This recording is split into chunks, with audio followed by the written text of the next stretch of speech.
there is some chance, even if it's not huge, that Iran suddenly, let's call it in 1 or 2 years, pops up with some kind of nuclear weapon of some kind of effectiveness, if not perfect. That's what other countries are concerned about. Bronwen Maddox, thank you so much for speaking to us. The Ayatollah has declared victory. Will Iranians be buying that narrative? Ayatollah Khamenei, and there are lots of Ayatollahs in Iran, but we all know who you mean by the Ayatollah. They will have a sense of pride and relief that he claims to have seen off the country attacking them. That doesn't mean that they believe it all. There will inevitably be a bit of skepticism because a lot of missiles fell on Iran and hundreds of people were killed, according to reports.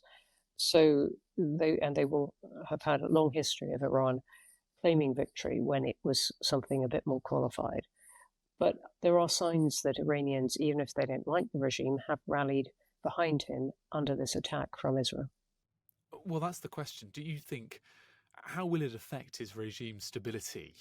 Is it going to undermine it, or is, like you say, a sort of a rally around the flag effect happening? I think it's a funny mixture of both. Clearly, the regime has been weakened. It couldn't hold this attack at bay. It has lost considerable parts, we don't know how much, of its nuclear program, and it's lost a lot of people. And it's had the humiliation and the fear of seeing those people very precisely targeted by Israel, implying that Israeli intelligence agents were right through the country. At the same time, Iranians, as far as we can tell, have rallied round their regime, feeling that they do not want to be humiliated and under attack in that way. So it's got both. I think you'd have to say the regime is weaker now than it was, but that's a long way from being on the point of toppling.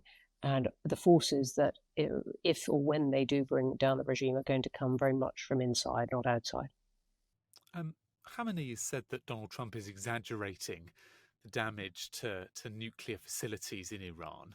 He insists there's no significant damage. Obviously, there has been some debate within the US about that too. Where do we think at the moment that this leaves Iran's nuclear program? This is the big question.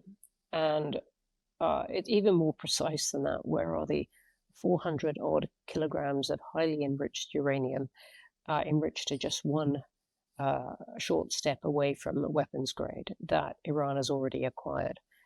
And the world's intelligence agents are now trying to find an answer to that question, as well as to the question, does Iran have a secret bank of centrifuges somewhere to enrich that uranium just that one stage further to make an efficient bomb?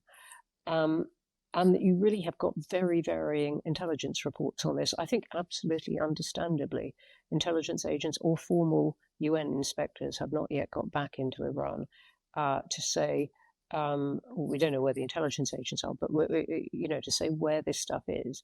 Is it possible that Iran moved it around the country before these strikes? Well, it had every incentive to do so, and quite a lot of reason to think an attack was coming, and the stuff can be transported fairly easily. It's not that bulky. Could it have done so without Israeli intelligence looking? It's a whole other question. But you've got these wildly conflicting reports, and President Trump trying emphatically to say, we had a great victory, and others within his own intelligence and Europeans and indeed Iran saying not so much. We don't know. We may never know. I must say, talking to officials here, and I've been out in the region for a week, there is some suspicion that Iran has retained enough to be able to get a nuclear program again together with, certainly within years, if not a shorter period.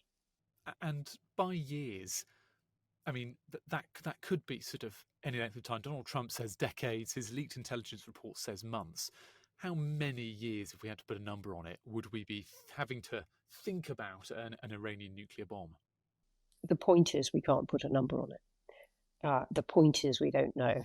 The point is that there is some chance, even if it's not huge, that Iran suddenly, let's call it in 1 or 2 years, pops up with some kind of nuclear weapon of some kind of effectiveness, if not perfect. That's what other countries are concerned about, but they really don't know at this point. And I think it's very hard to know unless there is a deal with Iran that allows in inspectors, UN inspectors, to try and establish where the stuff is. But the IAEA, which is the UN nuclear watchdog, produced a report just a couple of weeks ago saying Iran has actually dismantled a lot of monitoring equipment. And even at that point, before the Israeli action, we don't know where all the stuff is. So you're starting from a point of a lot of question marks and adding some more to them. But this is what the world's intelligence is trying to establish and what Iran is going to be trying to conceal. You can bomb nuclear sites. You can't bomb knowledge. Obviously, Israel has tried to kill, assassinate a number of Iranian scientists who were working on the nuclear regime. Do we have any idea of how many of the personnel behind that program have been killed? It appears from reports that it's dozens, but there will be thousands of people working on this program. It's a program of more than 20 years. And so I think you can't get rid of knowledge in that way.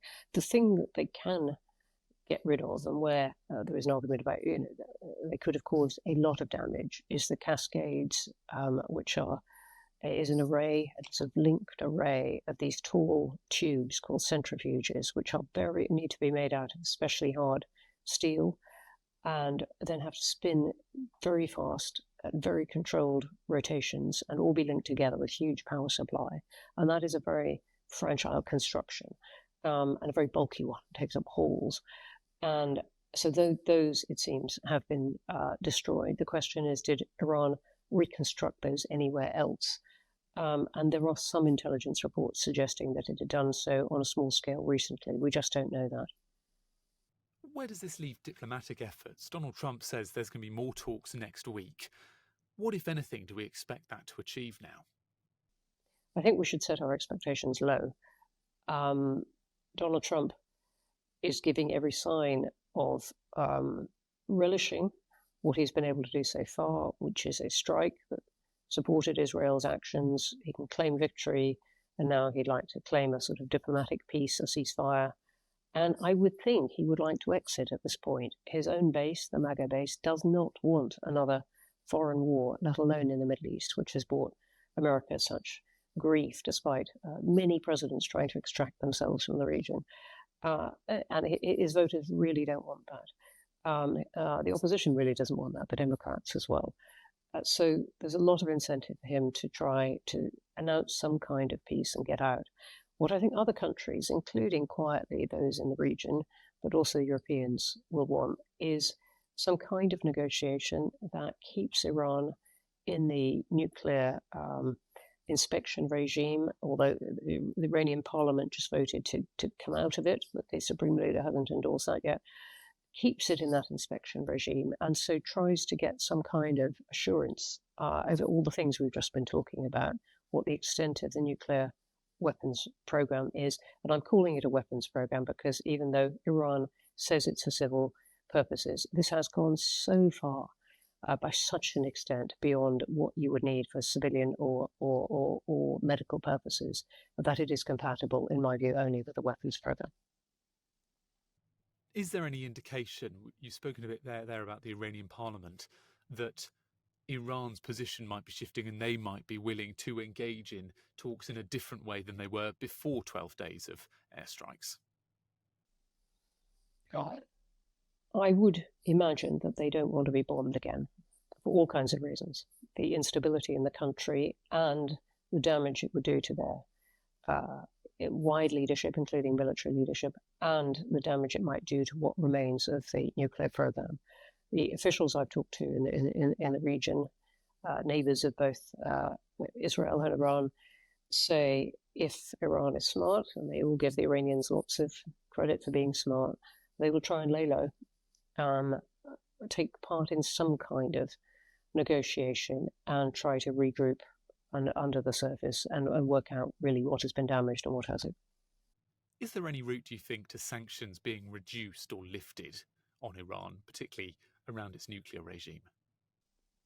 This is a really good question. I think Trump may want to do that. He lifted sanctions extremely fast on Syria, leaving Europeans rather startled, saying, shouldn't it be conditional on reforms by the new Syrian government? And Trump was for saying, no, let's do it right away. He might want that as a kind of gesture. I think a lot of other governments would like to say, make it conditional on the inspections regime. But it is something that the regime in Tehran very much wants, because you've got a young, educated population which can see the rest of the world and what it is enjoying, is in close touch with other big Iranian communities, including, for example, the vast Iranian community in Los Angeles, and yet is almost entirely cut off from Western goods, including those it badly needs, like to repair aircraft, which have a terrifying casualty rate, as we have seen. So they want those sanctions lifted. It's just a question of what the terms are. Ayatollah Khamenei said that any attack will come at a great cost to Israel and to the US, any aggression towards Iran. What sort of damage will this war have done to Iran's conventional military capabilities? Israel saying, for example, that it targeted launchers in its airstrikes. It has done a lot. So it seemed to have knocked out Iran's air defenses early on, even before the US got involved. And that was why Israel was able to get a lot of missiles into Iran, but the reverse was not true. It's done that damage. It will have done damage to some airfields, to some banks of missiles. Let's call it significant damage. It will have set all that back somewhere. One of Iran's key strategies in the region has been supporting proxies, particularly against Israel. What effect has, say, particularly this 12 days had on Iran's ability to support those proxies and prosecute a war against Israel through them? I think Israel would not have taken this direct strike on Iran if Hezbollah, the largest of those proxies, had still been the force it was. And it was a formidable force, really an army, and a very well-equipped army, constantly threatening the north of Israel, which had caused Israelis to evacuate, 60,000 Israelis to evacuate from the border.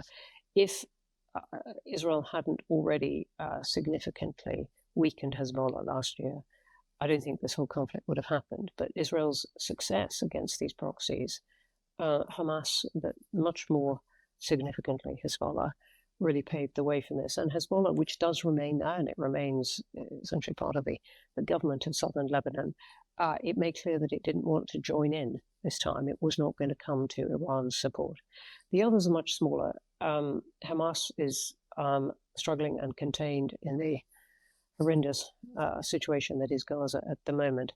The Houthis are very much going their own way, but they have reached a kind of deal with the US to limit their attacks on shipping. And so for the moment, they're almost doing their own deals. And just finally, Bronwen, to wrap all this up, going through what you've said, the effect has been potentially a rallying around the regime in Iran. We have no firm details on the effect on the nuclear program. We should have low expectations from the talks next week. Admittedly, Israel has probably done a lot of damage to Iran's air defences. Can it be said that Israel and the US have achieved the objectives that they wanted with a 12-day bombing campaign against Iran? We come back to that awful phrase, not one that Donald Trump offers a lot, but we don't know. And we don't know because we don't know what the strikes have done to the Iranian nuclear program. And that is the key question at the moment. They've clearly done a lot of damage. This has been a terrible 18 months for Iran and for its influence and for the fear it exerts over its neighbors, including Israel. But unless that program is comprehensively destroyed, the answer is no. Israel has not achieved everything it wants. Plus, it wants regime change on top, so it hasn't achieved that. But it hasn't achieved, for sure, its main goal of destroying that program unless we get verification of that by intelligence or by the UN. And we're not at that point yet. Bronwen Maddox, thank you so much for your time. Not at all. Thanks.